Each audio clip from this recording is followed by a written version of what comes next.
9.52 ఎకరాల్లో ఉన్న ఉప్పలపాడు కేంద్రాన్ని పర్యాటకంగా అభివృద్ధి చేసేందుకు ప్రణాళికలు సిద్ధం చేస్తున్నామని గుంటూరు జిల్లా డిఎఫ్ఓ హిమశైలజ తెలిపారు. ముఖ్యంగా బర్డ్ శాంక్చురీ అభివృద్ధి చేసేందుకు అటవీ శాఖ అడుగులు వేస్తోందని ఆమె అన్నారు.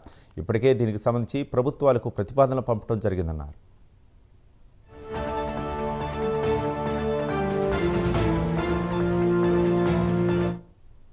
పక్షుల కేంద్రం ఉంది.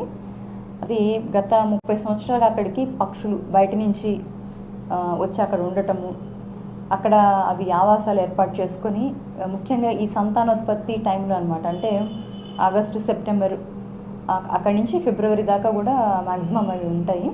తర్వాత కూడా కొన్ని పక్షులు కొన్ని ఉంటే తర్వాత కొన్ని వెళ్ళిపోతూ ఉంటాయి.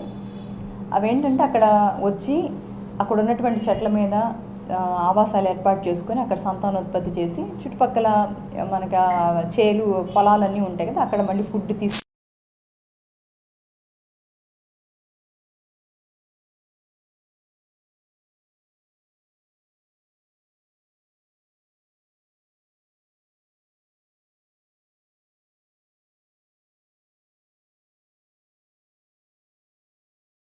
ఉండటము, గ్రామస్తులు వాటిని బయట జంతువుల బారి నుండి వేట నుండి కాపాడటము, ఆ విధంగా మెల్లగా అది ఒక పక్షుల కేంద్రం లాగా రూపొందింది.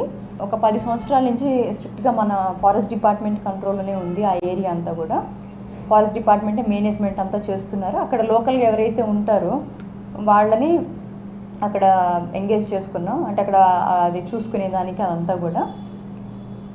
అదేవిధంగా అక్కడ సందర్శకులు వచ్చిన వాళ్ళకు కూడా మినిమం అక్కడ చిన్న ఏరియా కాబట్టి ఉన్నంతలో మినిమం ఫెసిలిటీస్, వాష్రూమ్స్, టాయిలెట్స్ ఉన్నాయి. తర్వాత డ్రింకింగ్ వాటర్ ఫెసిలిటీ ఉంది, పైన వాచ్ టవర్ ఉంది.